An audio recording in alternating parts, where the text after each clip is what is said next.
All right, let's not mess around because Boston College pulled off a shocker last night. Went to NC State, knocked off the Wolfpack, snapped that 47-game losing streak to AP top 10 teams.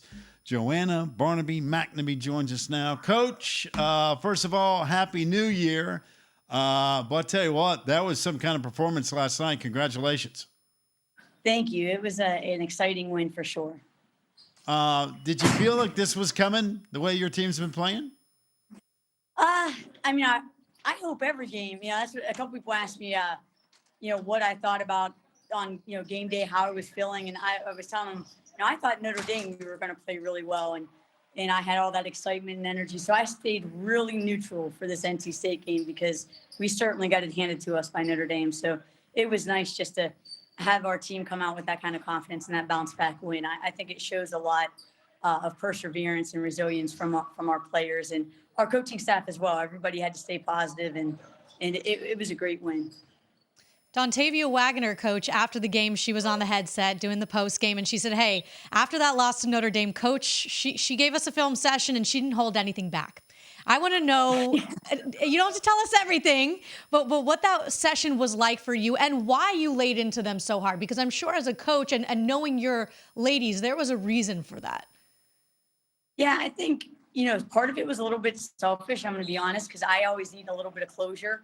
And rewatching the game and suffering through it like a second and third time was bad. And I really thought that we were just so much better as a team.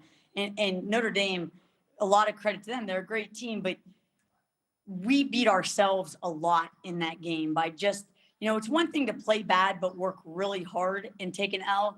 But in that game, I felt like we didn't stay together and play, really gritty, like we really talk about being a gritty team. And I just didn't see that in us. So we watched film, and it was a pretty critical film session, which really isn't a typical film session for me. Usually I believe a lot more in positive reinforcement, but it was just one of those laid all on the line film sessions. And I didn't know how they would respond to it. I was one of those, I had like one of those any moms out there will understand exactly what I'm saying. It was like after you yell at your child and you're like, man, I might have messed up.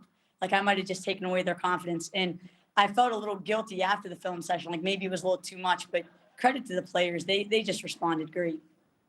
Now, Coach, you talk about those gritty wins and trying to get your girls to get it up, but you out assist by 6 assists, you out rebound by 8, you shot 50% from the 3-point line, 45 from the field. To respond like that, where do you believe this win can take you when you guys are 12-5 right now? That's what I hope this win can be like a springboard for us where we build off of it and it's not like a one-hit wonder. And that's something that, we even talked about that today. Like, let's really take this is how good we are. Let's let this set the standard of how we want to play for the rest of the season and really take it one game at a time from here. And, I can't give enough credit to my coaching staff.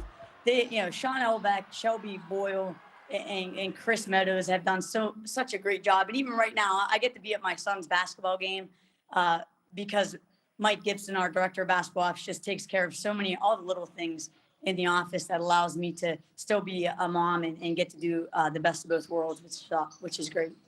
By the way, with that said, because I can hear the whistle in the background, when you get done with this interview, and we don't want to take away from you doing your thing here, but are you a good fan, or are you just one of these screaming at the refs, acting like a complete crazy lady up there? I mean, what are you like as a fan watching your son play?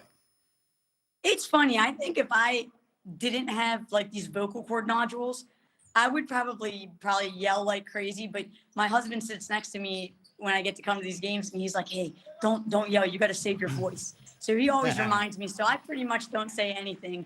I guess I'm a pretty good fan, and I'll ask my boys every now and again, like, "Can I yell?" And they're like, "No, just sit there." So they really don't want me to yell either. Well, let me ask you, what does your husband do? Does he act like the crazy fan while you're sitting there calm, cool, and collected? He's really, he was a really good baseball player at West Virginia University. He's like the opposite of me. He's definitely the mild-tempered, the most patient person. Like we're definitely the yin to our yang for sure. So no, he sits there and he always, when he feels my blood start to boil at anything, he's always like, "Hey, calm down, take a deep breath." Since you're talking about being a mom, I loved your quote from last night that says it's crazy. 2010, the last time you guys, Boston College, pulled off a win like this. You were a stay-at-home mom back then. You kind of joked in the post-game press conference. Do you ever stop and think, I know there's a long way to go, and you came to BC and you're staying at BC because you said this is your home. How far you've come from then, and how far this program has come since you've taken over to picking up an historic win like this. It's been a long time.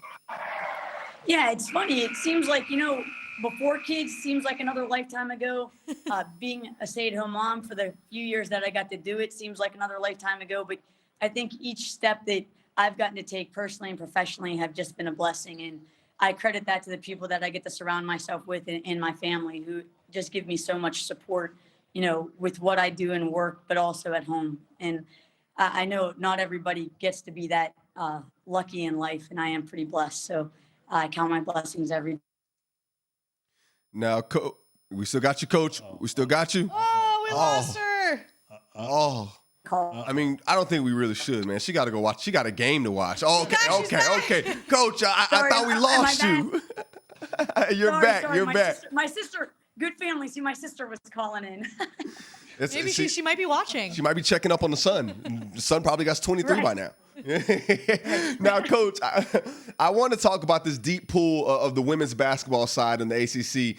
Right now, y'all are even unranked right now. But again, 12-5, 2-2 in the conference. We talked about this being a springboard to y'all finding a way to keep this going. What do you think right now about the ACC's women's basketball? I'll tell you, and I think you talk to any coach in our conference, and they're going to say it is the toughest league from top to bottom. There is not any night that you can even remotely take off. Every game, you got to hope your team is going to come in and play super tough and consistent, because there's a good chance that the other ACC team that you're going to be playing is going to. Well, I mean, we got Florida State coming up. I can't believe they're not ranked. They are so good. So it's just it's an amazing conference, and again, it's a battle every night, and it's just between the great players in the conference and the great coaches. We deserve, a lot of, I think, hopefully a lot of teams in postseason play, but also in the meantime, I hope a little bit of understanding of that. We do beat up on each other in the wins and losses. It's hard to get a consistent feel for it just because everybody's so good. You're right about that. Listen, before we let you get back, and we do appreciate the time because I know it's family time for you right now. Board games, I already said last hour, you're the #1 board player in all of ACC coaching. You got any new games? Because I know you've been dominating whatever it is. So as competitive as you are, anything you can throw in as something new for 23? I don't have anything new, but I will say this. If you can believe this, last week in Boston, it was about 65. And you better bet me and my husband got out the cornhole boards, had our neighbors over, and we played, and it was the greatest. So we're pretty excited about right now. The weather has been great, and but board games, yeah, they are the best.